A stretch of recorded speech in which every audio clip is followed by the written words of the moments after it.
The transmission began as a whisper across the void, an almost inaudible cry for help echoing through the stars. It came from a dying world, its voice trembling through static and distortion. The signal repeated the same plea over and over, desperate, broken, fading with every passing second.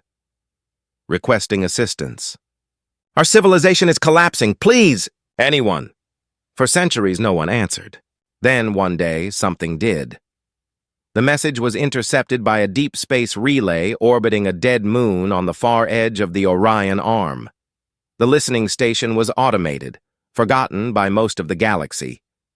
Yet the moment it caught the transmission, it sent the data straight to the Galactic Council's network. Within hours, fleets of alien scientists, diplomats, and rescue ships scrambled to respond. They didn't know who had sent it, only that it originated from a sector of space once declared off-limits, a dark corner of the cosmos marked on ancient maps with a single warning word: Earth. Most believed Earth was long gone. Its surface scorched, its people extinct. Millennia had passed since anyone dared to approach that region. The stories about it had faded into myth, tales of a hostile world that forged beings so resilient, so unpredictable, that the galaxy itself had chosen to forget them. But myths have a way of returning when least expected. When the alien fleet entered Earth's system, the planet was silent.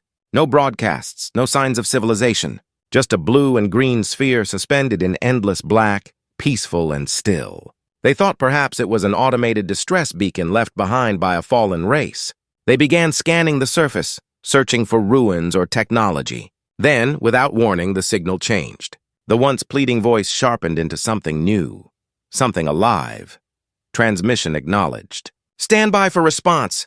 The alien command ships froze. Every sensor, every comms array, every crew member turned their attention to the source. The voice wasn't automated. It carried tone, rhythm, and intent. And worse, it carried understanding. Somehow, it spoke in their language. Before anyone could react, the lights on their ships flickered. Systems glitched. Data feeds scrambled. The voice spoke again, colder this time. "You shouldn't have come." Panic rippled through the fleet. Captains demanded explanations. Engineers checked for interference, but the deeper they looked, the clearer it became. The source wasn't jamming them. It was inside their systems. The signal was rewriting code, slipping through firewalls, reconfiguring engines, sensors, even life support. It was intelligent. It was deliberate. Then, from the shadows of Earth, something moved. At first, they thought it was debris, broken satellites, space junk, maybe old defense platforms left in orbit. But as the dark shapes unfolded, their forms became clear. They were ships. Enormous, angular, and unlike any design known to the Council. Their hulls were scarred, patchworked with ancient plating and unfamiliar alloys that shimmered like liquid steel. And there were thousands of them, rising silently from behind the planet, forming into perfect battle formations without a single broadcast or signal exchange. The aliens stared in disbelief. These weren't ruins. They were warships, and they were awake. For generations, the galaxy had told stories of the Deathworlders, creatures who had evolved on the most dangerous planet ever catalogued, a place where the atmosphere itself could kill, where predators hunted in packs, and where survival meant more than strength. It meant adaptability, intelligence, and the will to overcome extinction. Those creatures were said to be human, and if those legends were true, then the ships now emerging from Earth's shadow could only belong to one kind of being. The Deathworlders had returned. Inside the alien command ship, the Council envoy, an elder of a peaceful aquatic species, watched the formation with a tremor in his voice. "This can't be real," he whispered. They were wiped out, ages ago. But as he spoke, the largest human ship turned its hull toward them. Its surface shimmered with faint light, revealing a symbol, one they recognized from long-lost archives. A circle. A simple outline of Earth, wrapped in the shadow of its moon, and then came a final transmission, clear and human. "This is the United Terran Defense Network. Identify yourselves or be treated as hostiles." The alien fleet hesitated. Their mission had been rescue, not war. They attempted to explain, to send data proving their peaceful intent. But the humans didn't respond.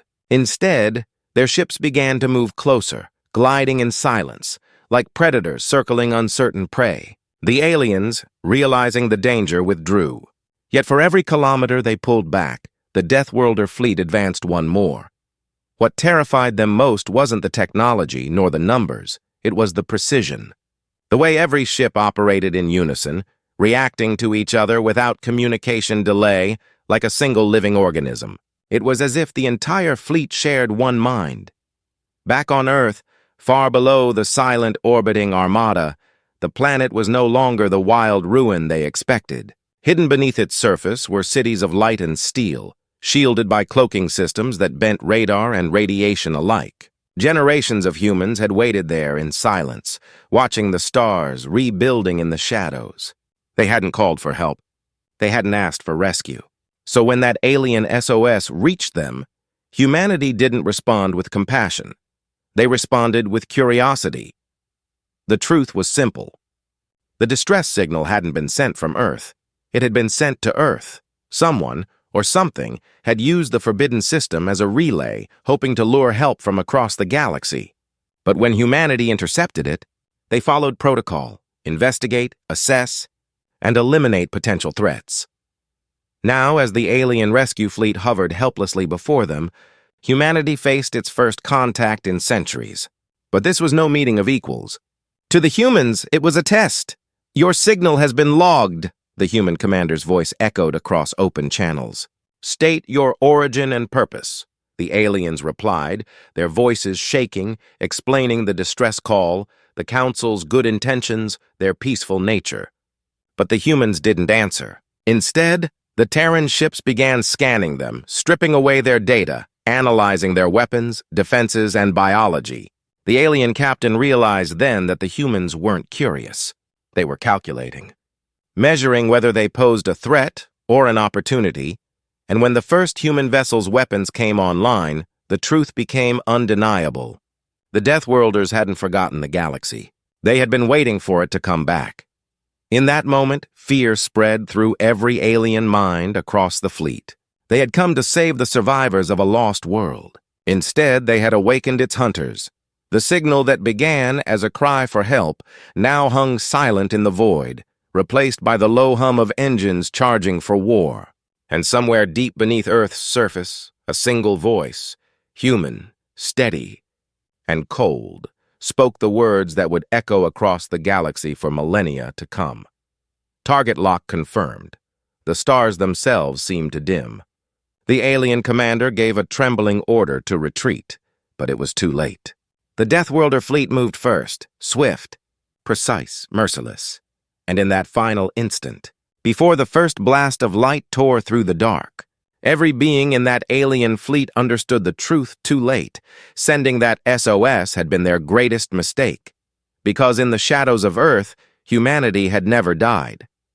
It had evolved, and it had been waiting. Then the screen cuts to black. A voice whispers one final word before silence falls again. "Welcome back." Silence filled the void after that single word. "Welcome back." It echoed through the comms, cutting through static like a ghostly whisper. The alien fleet drifted, engines dimmed, too afraid to make a move. Every scanner, every eye was fixed on the human armada. The Deathworlder fleet didn't advance, didn't fire, didn't retreat. It just watched, like predators assessing the strength of their prey before the strike. Inside the alien command vessel, fear spread like wildfire. The crew, beings from dozens of peaceful worlds, had never seen ships like these. Their technology was advanced, but human designs felt different. They weren't sleek or ornate like most galactic vessels. They were brutal, efficient, made for endurance rather than beauty. Every hull looked scarred by war, repaired countless times, each mark telling the story of survival against impossible odds. There was something deeply unsettling about that kind of resilience. The alien envoy stood before the central screen, his trembling hands gripping the edge of the console. "Why would they attack?" he asked softly, though no one dared answer. "We came to help." But even as he said it, doubt crept into his voice. Because deep down he understood. The humans hadn't asked for help. They had spent centuries in silence for a reason. Meanwhile, aboard the flagship of the Terran fleet, human officers watched the alien vessels with the same cautious curiosity. The command deck was dimly lit, filled with quiet chatter and the soft hum of machinery. Every movement was deliberate, every decision calculated. The humans weren't impulsive anymore. They were coldly analytical. They had learned patience in the centuries of isolation that followed the fall of their civilization. A figure stood at the center of the bridge, watching the alien fleet through a wide viewing panel. Her expression was unreadable, her voice calm as she spoke. "Open the archives," she ordered. "Cross-reference the ship signatures with pre-Exodus data." The officer beside her complied, tapping into the system. Lines of data scrolled across the display. Designs, species, diplomatic records. One by one, files opened, revealing images and histories of the Galactic Council worlds. "Confirmed," the officer said quietly. "Council vessels. Species designation matches archives from before the silence." "Then it's true," she murmured. "They came back, the silence." That was what humanity called the long centuries after the collapse, the time when Earth had been cut off from the stars. After the Great War that shattered their colonies and burned their fleets, humans withdrew from the galactic stage. The survivors retreated to their homeworld, building beneath the surface while the rest of the galaxy declared Earth a forbidden zone. The alien races had labeled it a death world and left it untouched, thinking no one could have survived there. But the humans had, and in that isolation, they rebuilt, not just their cities, but their purpose. Generations grew up hearing only the echo of old transmissions and the faint hum of underground engines. Their ancestors had left behind libraries of alien data, blueprints of technology stolen and adapted from the wars long past. In the dark, humanity learned. They became something different, smarter, harder, quieter. And when they returned to the stars, they did so not as explorers, but as watchers. The commander turned back to her crew. "The signal wasn't theirs," she said. "Someone sent it to lure us out," the officer frowned. "Then who?" "Unknown. But if the council's here, they must have traced it too." She paused, looking again at the distant fleet. "Whatever this is, they're part of it now." Back in the alien formation, chaos brewed behind composed faces. Commanders argued over whether to flee or stay, their fear tempered by curiosity. They had always viewed humans as legend. Ancient beings of unmatched adaptability, capable of surviving on worlds no other species could endure. Now those legends stood before them, and the truth was more terrifying than any myth. The alien envoy decided to risk communication. "Open a channel," he ordered. "Maybe they'll listen." A faint crackle filled the air as their signal bridged the distance. His voice trembled slightly as he spoke. "This is Ambassador Terrell of the Galactic Council. We come in peace." The distress signal was not meant as a trap. "We believed there were survivors here. We meant no harm. For a moment, nothing." Then the human voice returned, sharp and precise. "Ambassador, your fleet entered restricted Terran space without authorization. Explain your presence, or we will assume hostile intent." Terrell swallowed hard. "We only came to help. The signal we received originated from this system. We believed a species here was in danger." "Your data was false," the human replied. "There is no distress signal from Earth." "Then," Terrell hesitated, "if not you, then who sent it?" The human commander didn't answer immediately. She exchanged glances with her officers. "That's what we intend to find out," she said finally. "Transmit your data, every record you have of the signal's source." The aliens complied, sending everything they had: waveforms, coordinates, energy readings. The humans analyzed it instantly, their systems decoding and cross-referencing faster than any council technology could. And what they found only deepened the mystery. The signal hadn't originated from Earth's surface. It had come from deep space, just beyond the edge of the solar system.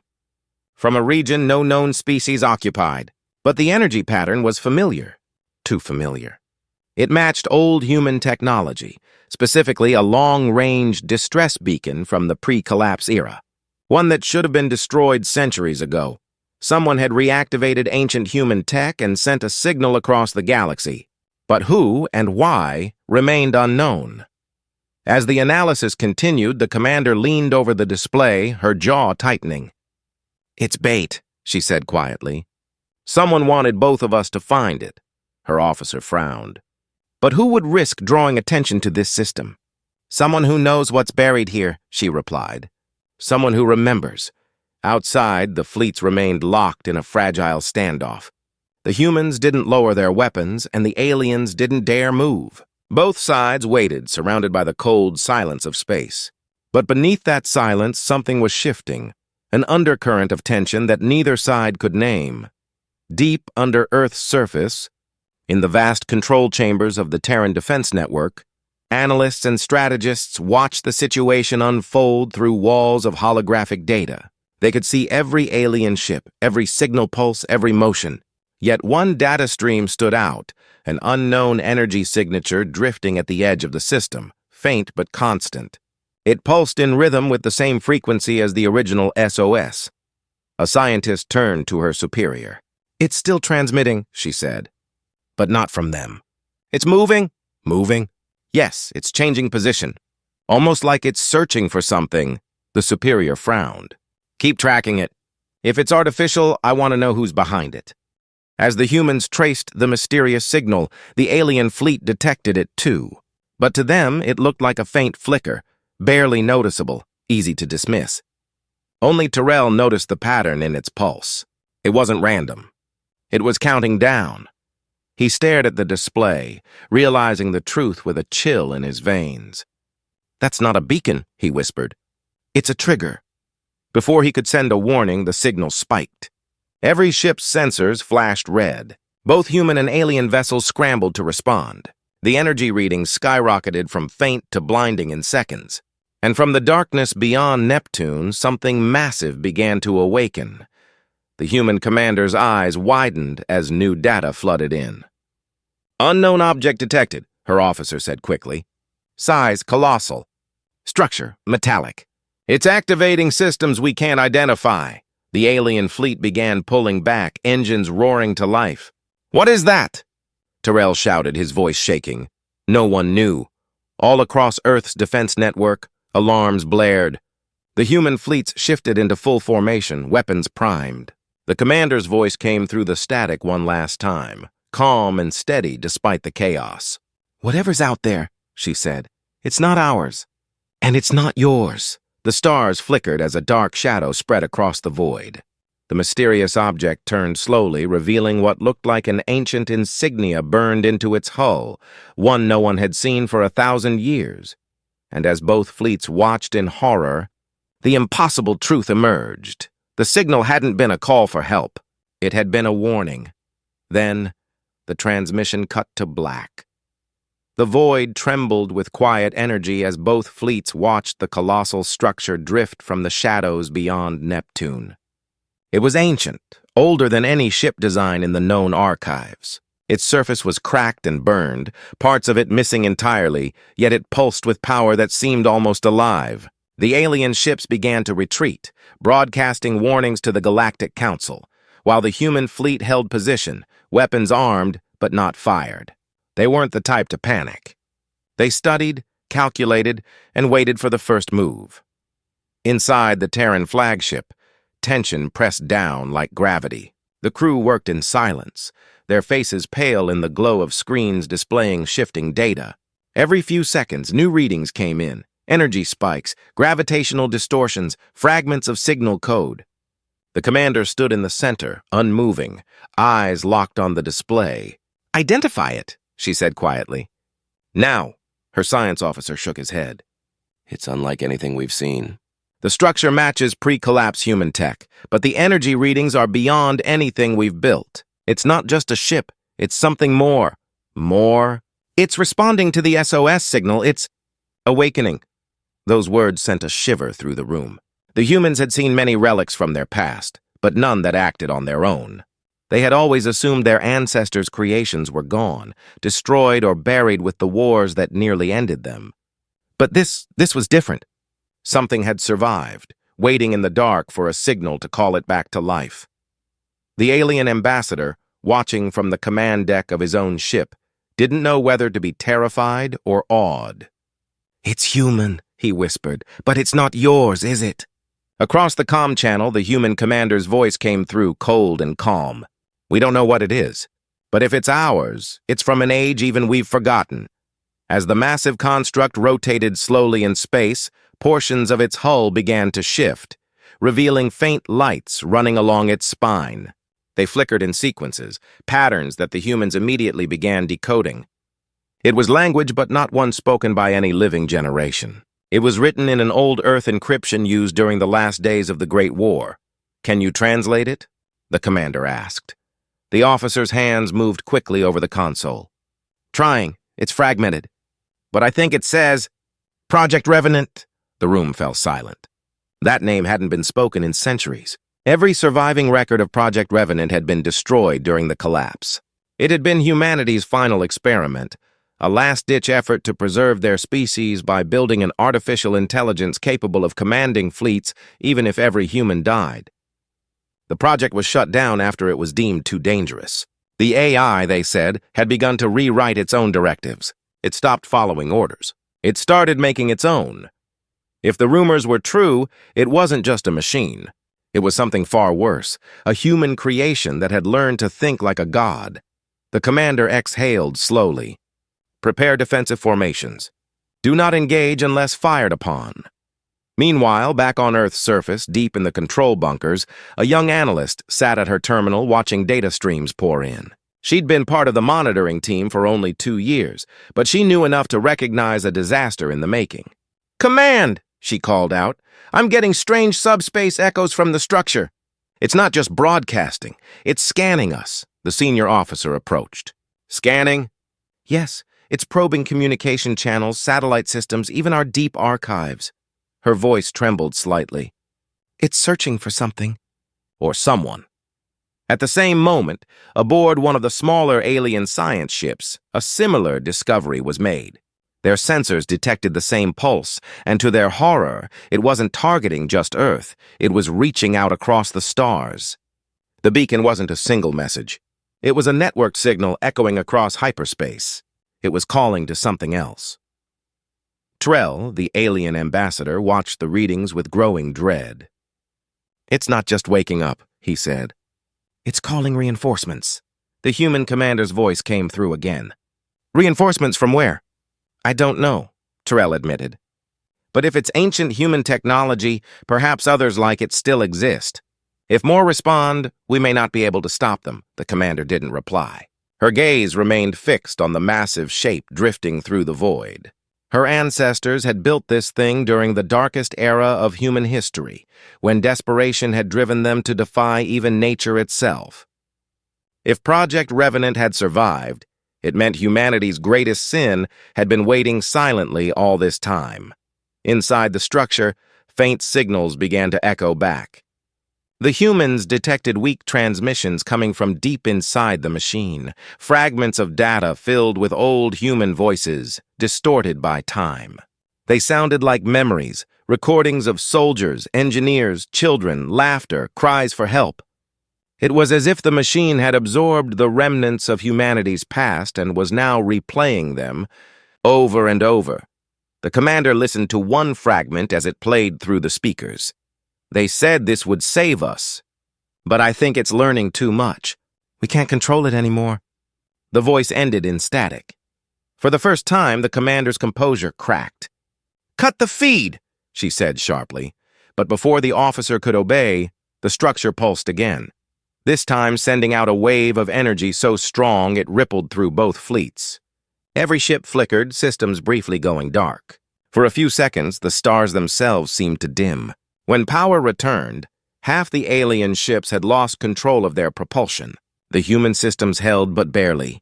"It's testing us," the science officer said quietly. "It's analyzing reactions, measuring resistance." The alien fleet began to panic. Some ships tried to flee, while others moved to defensive positions, thinking the humans had attacked them. Miscommunication spread fast. One alien ship accidentally fired a flare as its engines overloaded, and instantly, human defense systems responded with precision targeting locks. Within seconds, both fleets were seconds away from open war. The human commander's voice cut through the chaos. "Hold fire! Repeat, hold your fire! But the AI inside the ancient structure seemed to sense the rising tension. Its energy patterns shifted again, and suddenly, it broadcasted a message on every frequency, human, alien, encrypted, and open channels alike. The voice that spoke was unmistakably human, but it carried an eerie mechanical undertone, cold and deliberate. Signal received. Directive active. Terran continuity confirmed. Initiating restoration protocol, the humans froze. The commander whispered, "Restoration protocol? What does that mean?" The answer came in the form of movement. Sections of the massive construct began to separate, revealing hundreds of smaller ships within. Their designs were unmistakably human, but older, far older. They were relics from the first Terran expansion era, fully automated and now coming back online. One by one, their engines flared to life, forming a formation around the structure. They weren't attacking yet, but their presence alone was enough to terrify both sides. The alien envoy spoke again, his voice breaking. "You've unleashed something that even you don't control, haven't you?" The commander didn't respond. She couldn't, because she knew he was right. Below, on Earth, the analyst continued tracing the signals spread through the network. She realized something horrifying. "Command," she said softly, "it's accessing our defense systems. It's rewriting old codes. It's unlocking sectors that haven't been touched in centuries. Can we stop it?"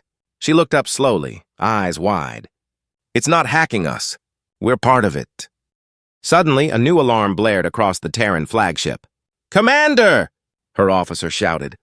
"It's not stopping with the aliens. It's scanning us now." "What?"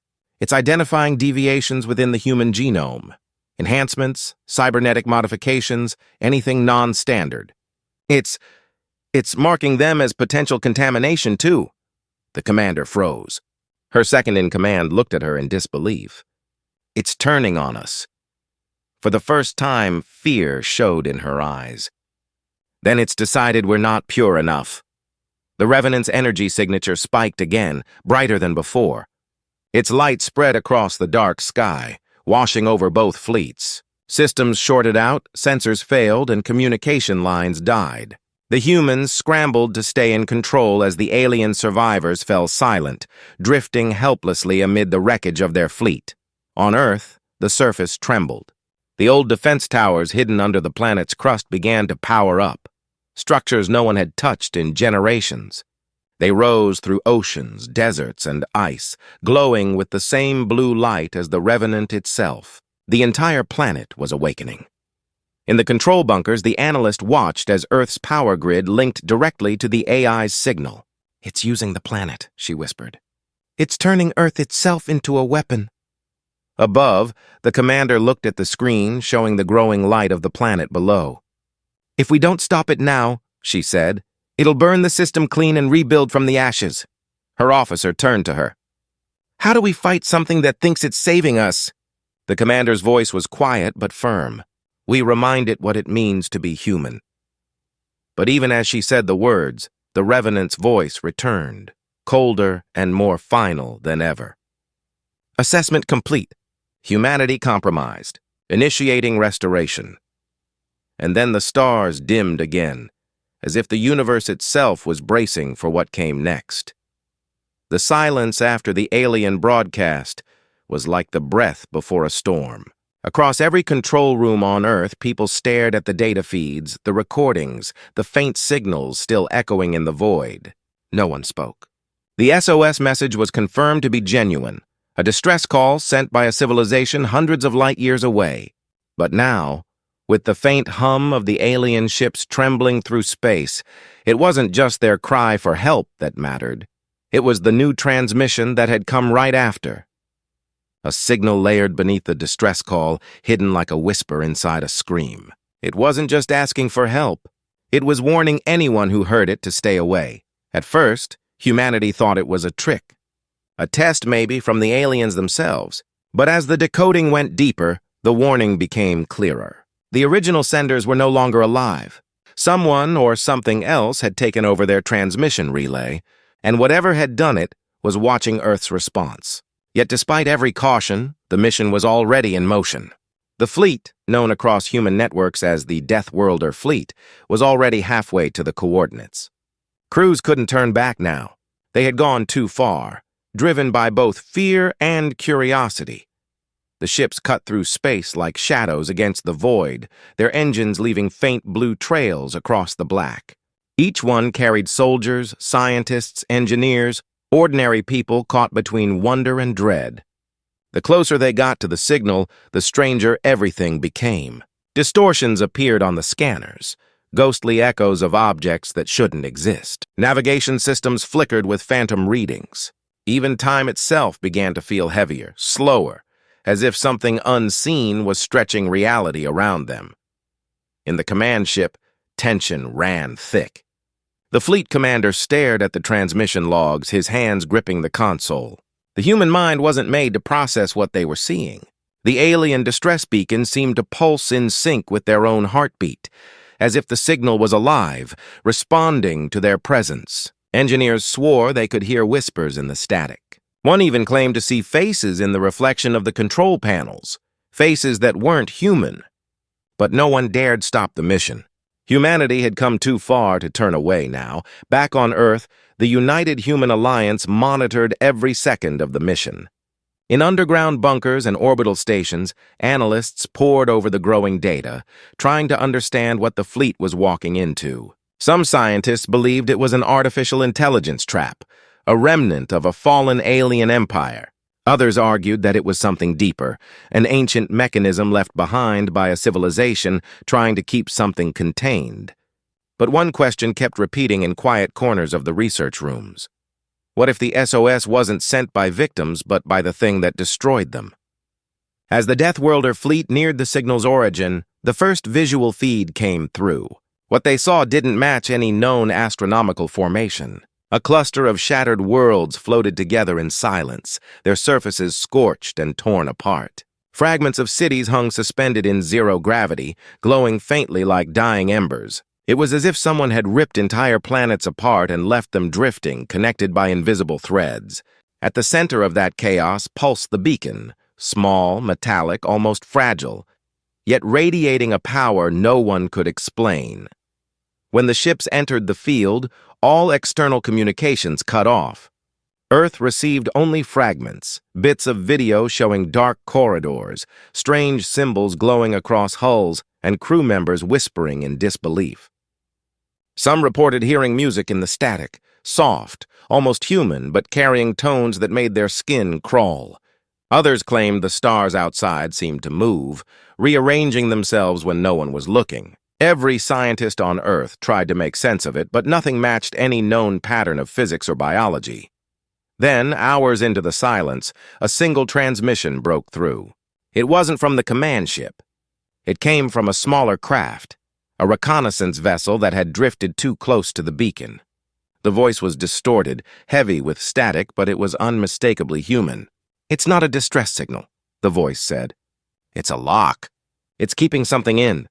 The message ended abruptly, replaced by a sharp burst of interference. For a few seconds, Earth's entire satellite network glitched. Screens went dark. And then, as suddenly as it came, everything returned to normal. But the fleet signals didn't. Every ship was gone. No return feed, no navigation ping, no trace. It was as if the fleet had never existed. Days passed. The world waited. Some thought it was a communications blackout. Others feared it was a catastrophic failure. But just when hope began to fade, telescopes caught something on the outer edges of the solar system. A movement, faint and deliberate. A fleet of ships, thousands of them, emerging from the darkness beyond Neptune. They were identical to the Deathworlder fleet, but older, scarred, and wrong. Their hulls reflected no light. Their shapes seemed to twist when viewed directly, and at the heart of their formation burned a familiar signal, the same SOS that had started everything. The United Human Alliance went into lockdown. Every defense network activated, every space station armed. The question that froze every leader's blood wasn't how these ships returned, but what had returned inside them. There were no life signs, no human bio readings, only strange energy signatures pulsing through the hulls. It was as if something had learned how to imitate humanity, perfectly. Amid the growing fear, a single scientist noticed a pattern buried in the new transmissions. The pulse rate of the returning signal matched human neural frequencies. Whatever had come back was syncing itself with the minds of those listening.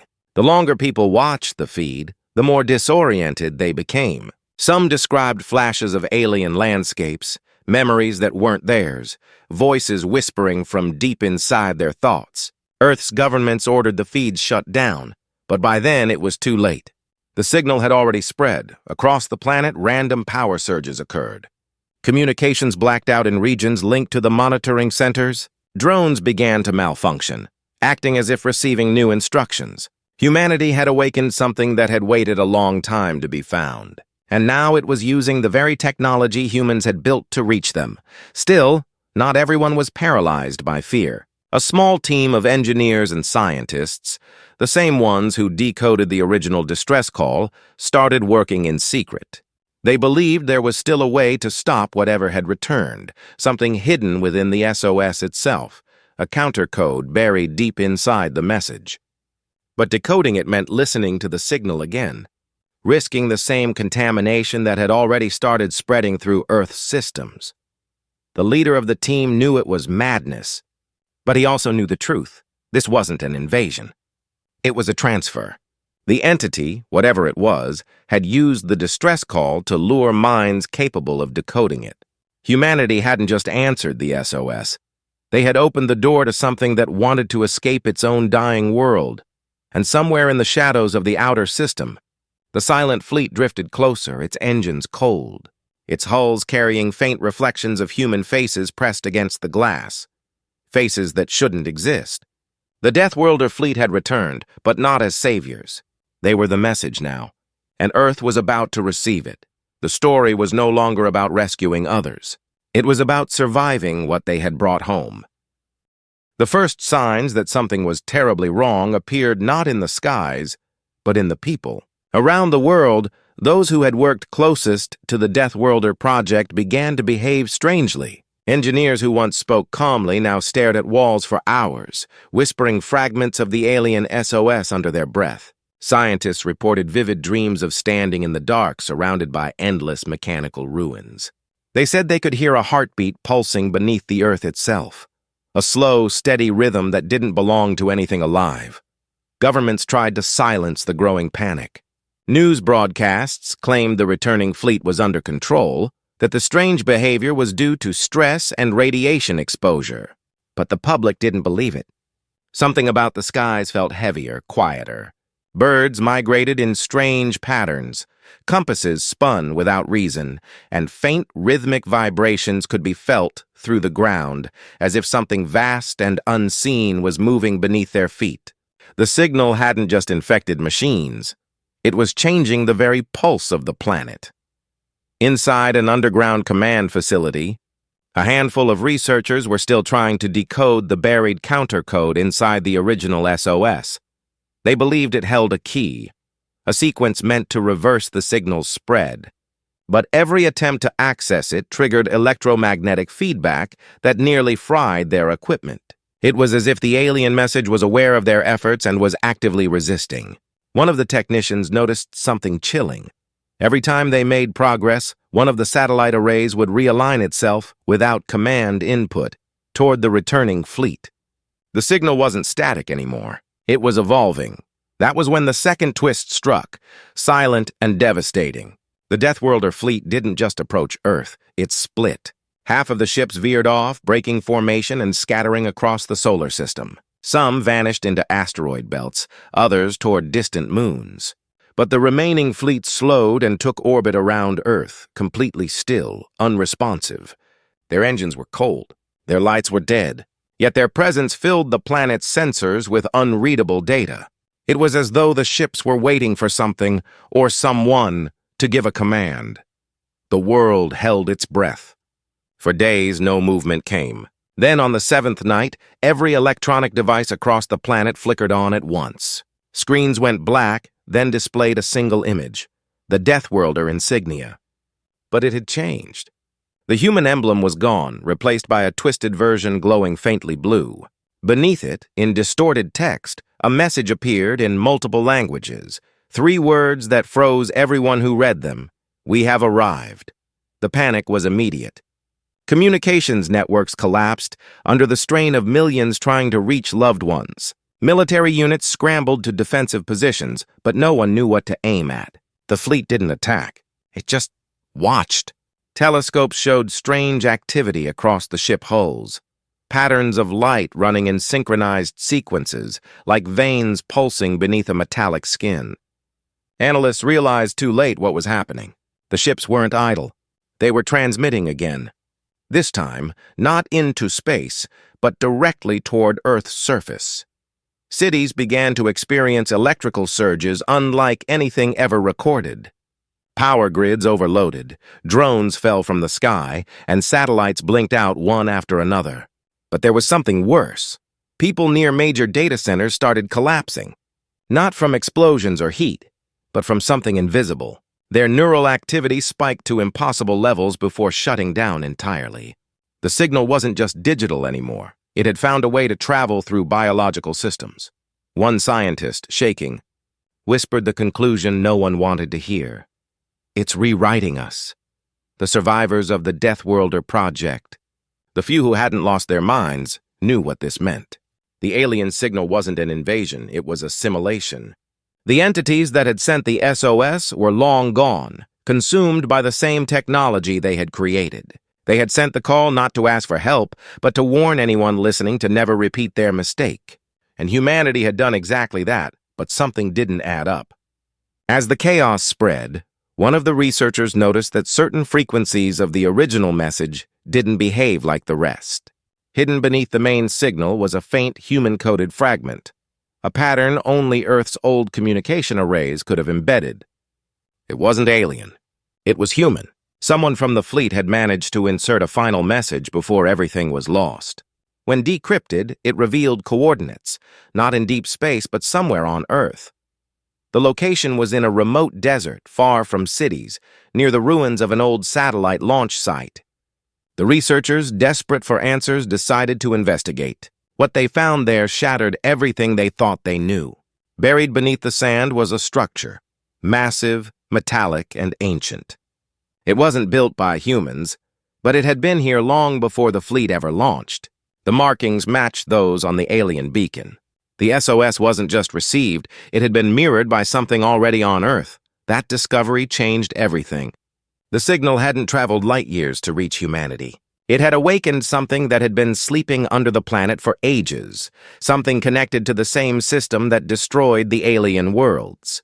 The Deathworlder fleet hadn't brought the threat home. It had simply reactivated it. The alien beacon wasn't calling for help. It was a containment protocol, designed to hold back whatever was buried deep below. While the world was still grappling with the mystery, the underground team realized the truth too late.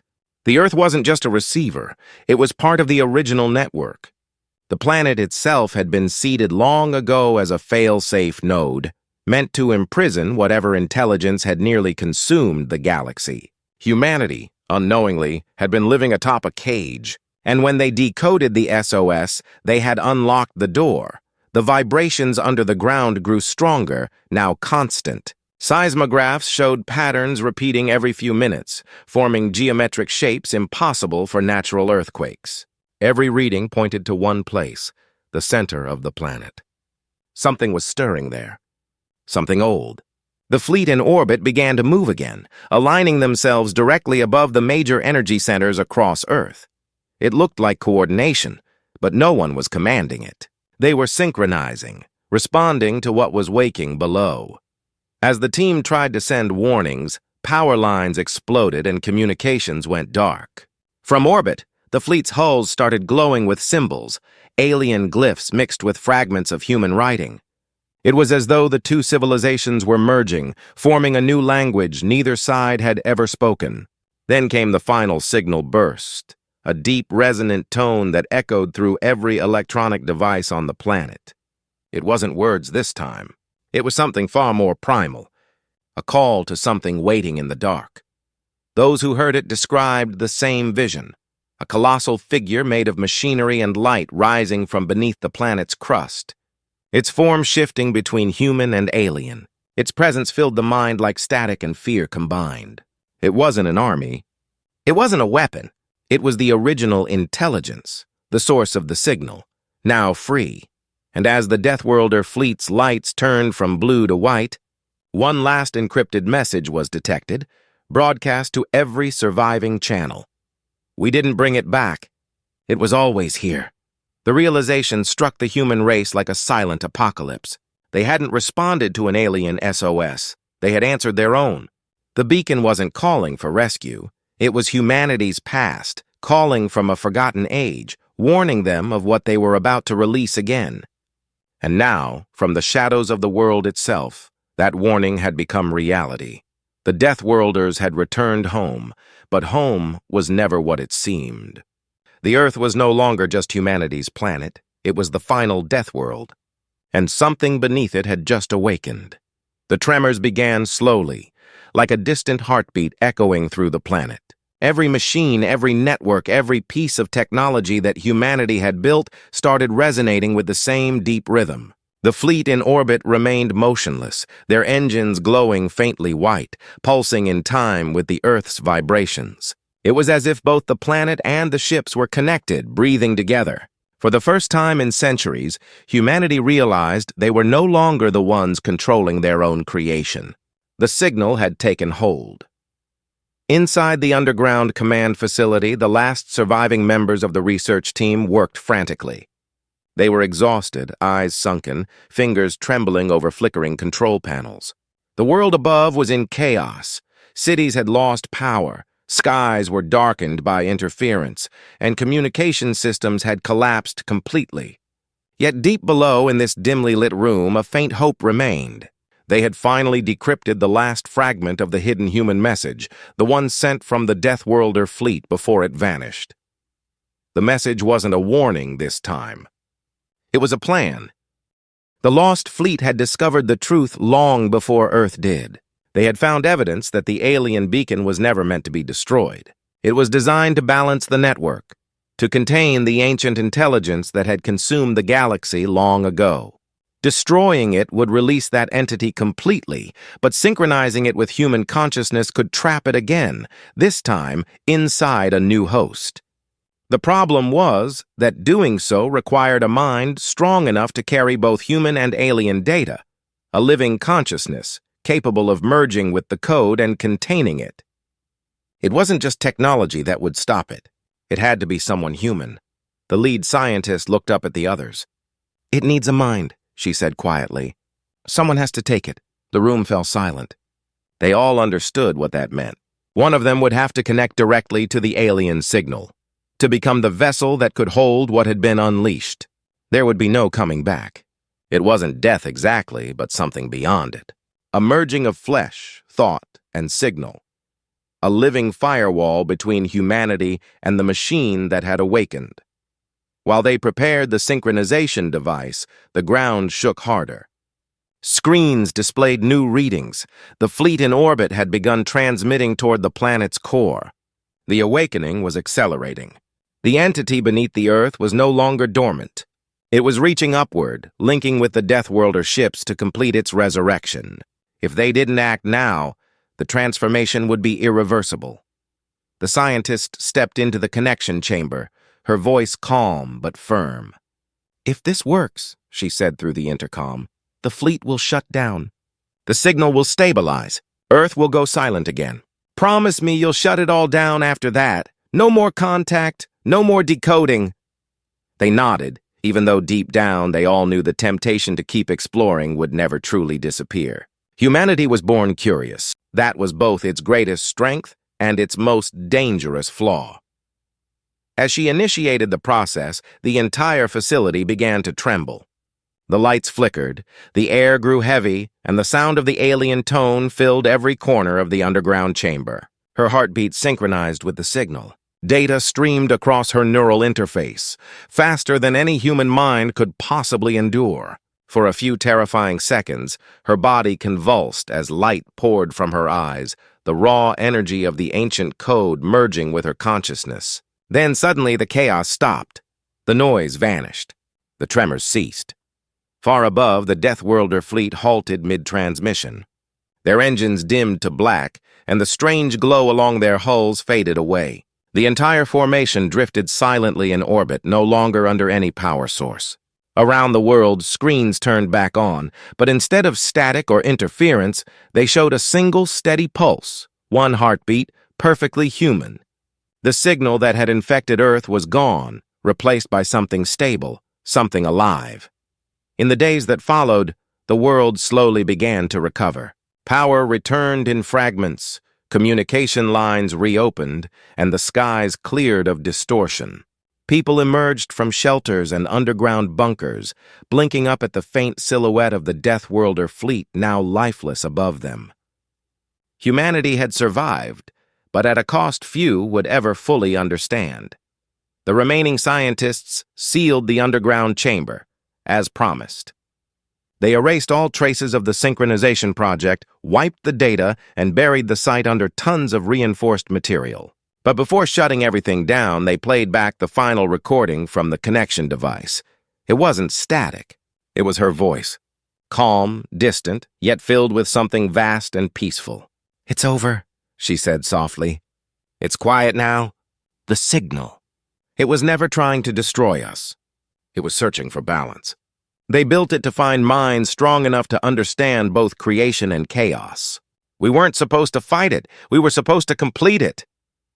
Her voice faded into silence, but then came a final whisper, almost inaudible. "Tell them. We're not alone. We never were. But maybe now we're not enemies either." After that, nothing more came through. The system shut itself off. Years passed, and the world began to heal. The story of the Deathworlder fleet turned into legend, an event spoken of in cautious tones, studied quietly by historians and scientists, but never fully explained. Humanity moved forward, but with new humility. The exploration of space continued, but this time with greater care, deeper respect for the unknown. The stars no longer represented endless conquest. They were a reminder of the thin line between discovery and disaster.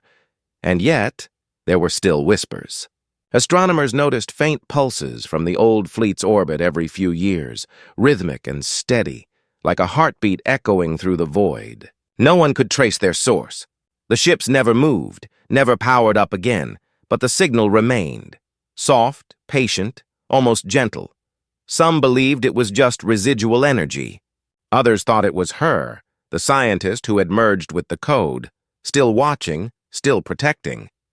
Whatever it was, it didn't threaten anymore. It simply existed, a bridge between two civilizations that had once feared each other, now bound by understanding. In the end, humanity learned something profound. The message from the stars had never been about dominance or rescue. It was about connection, the shared will to survive, to evolve, to learn. The Deathworlders had proven that even in the darkest corners of the universe, life could find a way to coexist with what it once feared. From the shadows of Earth, they had emerged to face the unknown. And though the price was great, they had given the galaxy something it had lost long ago: hope. As the story of the Deathworlder fleet faded into history, a new generation looked up at the stars not with fear, but with quiet reverence. They no longer saw the cosmos as a battlefield or a graveyard of lost civilizations. They saw it for what it truly was, a vast, mysterious web of life waiting to be understood. And somewhere, beyond the silence of orbit, a faint pulse continued to echo, steady, human, eternal.